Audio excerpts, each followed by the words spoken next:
Alright, Tabusia, my mama, Aquaba Conscion Coso, and for Emra Yajumadi, so send your first time I did share to me, but one day I saw best subscribe.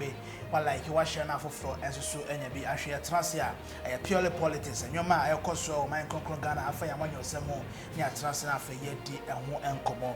Now, what Galan say once and some do I also or my concrete Ghana say, yeah, pal, and open my sibra bit to me, see who coin I'm so, and my Mabuna who do not 80 Montreso, not ye or yet edit here by and so on for the next for na fee, a year Galam say, a former good year for one so near two, not essay and so near Sassino, yet to me apple no puma sibreno, and the uncle. Pinana eka hosem and I'm so ama yewra Atik Mohammed can no yes church for edema a ye PNC amanyoko na no to sansem bia watch say e kamia kweso mampanyina dan Akufo do the most insensitive president under the fourth republic e di Atik Mohammed eka sanse wode chemo pina and di atu edwa ebusia yankoni ntie nsem ado a Atik Mohammed so aka e dia for mampani na Adom Akufo Adom ye ba be transfer fe yeti and several answers on Sabi, like I've always said, it is the weak political commitment. And on this occasion, let me state, say, President Akufo is the most insensitive president we have ever had in the Fourth Republic. In and terms of... Chairman, you say, why do we even have governments in the first place? Contractarian theorists will tell you, say, we have governments because people want to sacrifice their individual freedoms to enjoy bigger ones.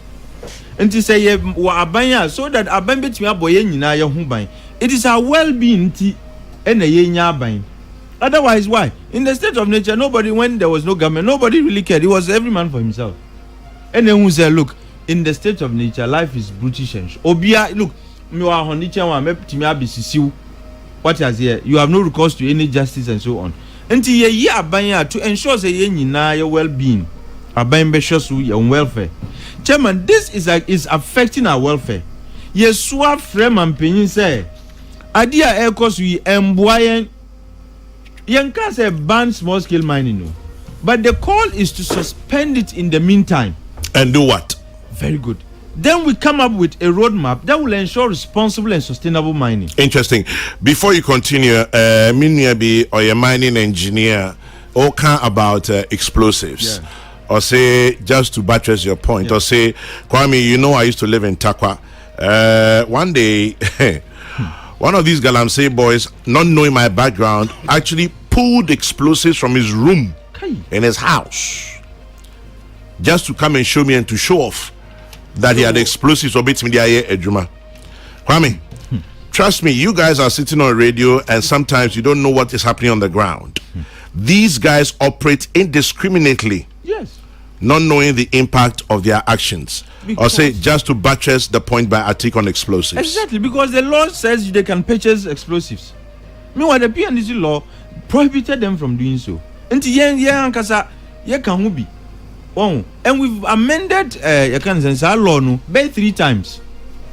In 2010, in 2015, 2019, amended this until how comes amendments, free ho.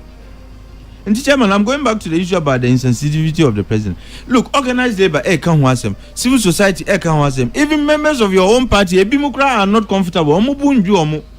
Let me ignore the few who are shouting for political reasons. Say, oh, Yenja Galamsi for no, Omudia Sebi is just out of irresponsibility. But near Omunim, the dangers, the existential threats are here facing because of Galamsi. Omusu Kebi. Look, the media Ghana Journalists Association, Omu Kebi, like I said, Obia Kebi. Mampenya Ayanadwins as on tea. Meanwhile, Adiwe are saying forests says here are saying you to the extent say it is even difficult for us to have potable water. Na ye can usi wunya hushi. And it's even as when Wakaso on your way. Chairman, when organized labor said they were going to declare their strike on the 10th. But have you seen a graphic front page? Then Waka. Government rolls out suspended activities. Government rolls out radical measures. Chairman, the one was our brofu akesi church muchiremi nyabutre. Una ti brofu. Debi una call one gambaga for na ejuma. Chairman, government rolls out radical measures. At least LI 2462 to be revoked. And good effort. No, it's a good effort, but Chairman, after because Obinim say in 2 days it is happening. Yes, Atik said they should revoke our EPA you can say amendment. Yeah, but Parliament is not in session. Chairman, what's it there? Parliament is not in session. Chairman, for even lesser issues we've called Parliament and the certificate of agency. I didn't know because it's not sensitive to the problems. You know, I hear Chairman, Papa, who the man Kasem.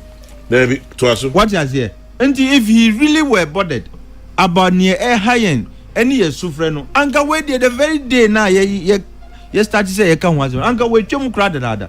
Yes, started making calls. In Parliament was still in session. Because I remember I appeared before a committee on lands and natural resources to make a presentation. That time, that was when we began our calls. Now Parliament was still in session. Omu imagine say yen tubia.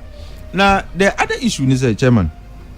Media, for the life of me, say you go and amend our EPA Act. I mean, introduce an airline that would empower people to go and destroy the forest. Right, I was any people to Atik, Mohammed, Nene, and the Chobi, and the simple and a fee, yet the seminal answers so and common. Atik, Mohammed, Asama or Kano. Obibeka say, or you're right. Obisweka say, on Shatta and Yagane. Sure. You didn't say, Galam say issue not be a dicey issue. Very difficult one for that matter. Eduka say, Akufo Addo, Embra mining activities entirely. Bibia mu entirely. Into one year, or the most insensitive. Me who your person watch it. The Indian say, Adena ye can, it's not like sending Panama involved, Nankasa or Maggie so big. It's not like sending Panankasa or Momo, they are not happy with what they are doing. A year one will be the daily bread free. I want a for your musica paywa. And apart from that, I'm saying once a month, 1 year Kampua, Kamina Atik, Mohammed Beya, Agane, say a ban fa a Yemen work from any manimiano. Yen to sound sorry and yet dinner so or Galam say any one sense. But when you see I'm banning the whole mining activity be a woman. Yeah. Hey, now Obane mining activities for this period now, what economic problems at the Babahon. See, I banded the whole thing, say New Monto, say, or what a man you, say Ben Massamai so, someone you yen play with ya. One, I got 2 months. Now, ye real Christmas. As I saw 2 months to Cronani at Tuaba. And Ofi Okasa for Adom bread be no was rock.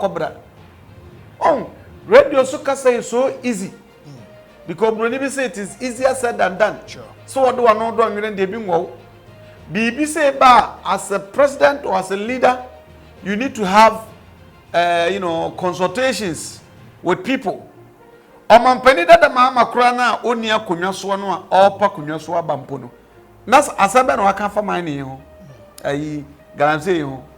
Onka say yebra galamse ho activity amabunu be jobless. Eti atam nye is asa that Atik Mohammed ejina so kachira mampeni agu aso were insensitive because one brand one bra. Eh. Now bra na bra Kofi so kondo bra. Agu wa do to no man so on to be. Galamse so on to be. Yeah. Sir, fancy or interest won't cross on your kwakutu, Obinim ekotu the sika breno. Simple eba etisa. Etimi da ensam de bi won ma eba, ye hunu hawa ebe position ensam no. Na yetumi aka asama kwa de sebe atwene wom because mampani Akufo no on na aban anaso on the party ama so desperate so breaki I say 8 no. Yeah. Eti ade bia ebema 8 ni break na possible amount no. Menya so saka he would hesitate to do it. Etima Atik mfano say aye so normal say wo soro na papa akopɛ was my bra mining activity be Ghana ha until further notice. Na already adwuma nkofo nyanya na nkofo kora boso mo employment no o sa be create unemployment bi asa ka ho. So what I say the way we handle it, it's unfortunate, and the way we handle it becomes as a ultra fufu free up to you de wuro. People think that issue na that said the ultra fufu if you up to you de wuro wonum. I can say it's so easy. ni mo to ni workers ekuta when workers are other mining and now mo check come see the pay mining ne galamsey nyina kabo man number 4 million 4 million people and a work into it both galamsey and mining and metumi so agye dey say ampa because ni mo to nko ano omo concession free Ashanti regions a kosi a friend say bono ene ade so ada say eti san kofo ya ye kan nyina no some workers will have say ni man to kra no oni nipa ko nipa 2000 both regions no oni nipa kra to em so sakra wa obi ko pie o eastern region ho ba bi kra ne ade ni man to wo eastern region ho ye ma atin se makọ sam patamo kra pen eti you can't just wake up one day now say illegal mining ti yem close mining bibia it's not fair it doesn't work that way so what I say they must catch the Akufo Addo momodiana illegal miners ne dia omo atiti nsuo so no champagne for no onto am so sam no ba ya dwe because the medical ka say it is highly possible so but we atu am so sam because soldier for no guo no omo odi to be other security agencies no mo nyina if we are serious enough say person tu omo asisi the champagne sisi so ya ye betu ya tie no de Atik kan kapene ba ya dwene na say obakasa Akufo Addo ambra galamse you say mining activities precopent or insensitive there I think it wasn't the right word yeah so say when na yemfa so bono is it the Forestry Commission and I say Minister of Lands and Natural Resources and I say President in money yemfa so bono so am galamse no and I say illegal mining agency ye nyina yemfa so bono ye ho de enti yemfa so bono ye ho no say o mampani Akufo Addo sebe o se wako ontumi anko ansi wako ontumi anko ne yie nanso abakọ semu say the only person na watumi akasa me se galamsey na metusu sama me president kura bebo me a meye he is the only president who has made that declaration and amboa eno da nchen a galamsey ehun tokwa ba oman mu emu be ye den since 2011 no the only president ana ban so ana under his watch yetumenya a lot of controversies around the fighting of galamsey Akufo Addo and say she excavators and say GG excavators see where be here no president no ba sa de be asida that means he has tried his more best sanka be adwuma eti wono aye nyina achi no ba bia anko ye ne se nkofo allegedly yes ne nkofo a na appointees ni bi involved into the illegal mining thing and as a galamsey ne nkofo bi wa eno wan shadan ande be sine nyina de bia meka wasam so when tumi anse kira meka nche say either na eyentro ana say watwe omaso ante sa na nyina da nchen a oman ne nyoma omampani nko na ye oteman ni mu omampani nipa hodo na tim nti ye wo opposition party a omonso petumi aba na saban no ma sojafo ko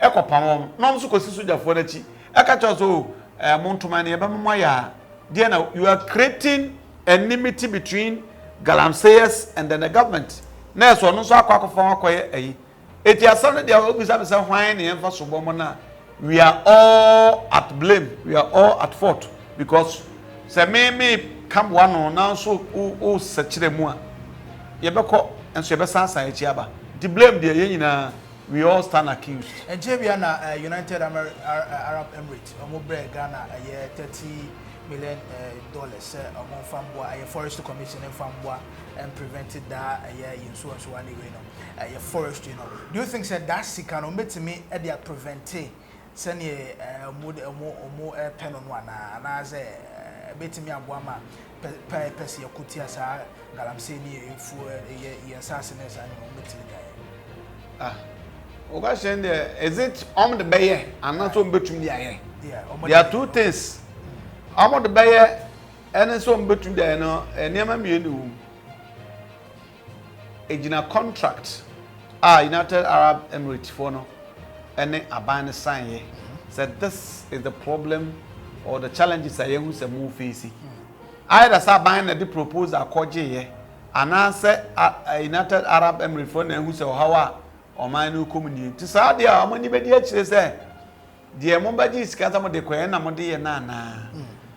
Someone had the said there will be some revocations and now because of a fish canaba. Yeah. And I make us it depends on the contract basis. Saying almost sign at the end. Nemo Sikana Moko in the $30 million. Yes, Kakuma, at a mining site, a such a Ghana. It some somebody here they are because I'm maybe penny because you come on. Also, Tratana, a funtuma assassin. And no. And I am on board. It is a communia san try telling me the anchor, a grumble so simple cry. Yanka, and come see a wig and say, I'm one of the honor be a kutuma una, and was saying, a dream be away, you know. You go for 2 months as never have air refreshed, and now bear 5 years in his animal. It is a scandal, come up, and Saka numbers from the Enquadia, come to the M&A. Right, so I like sharing a comment in the comment section. I say FIMI, Yakram.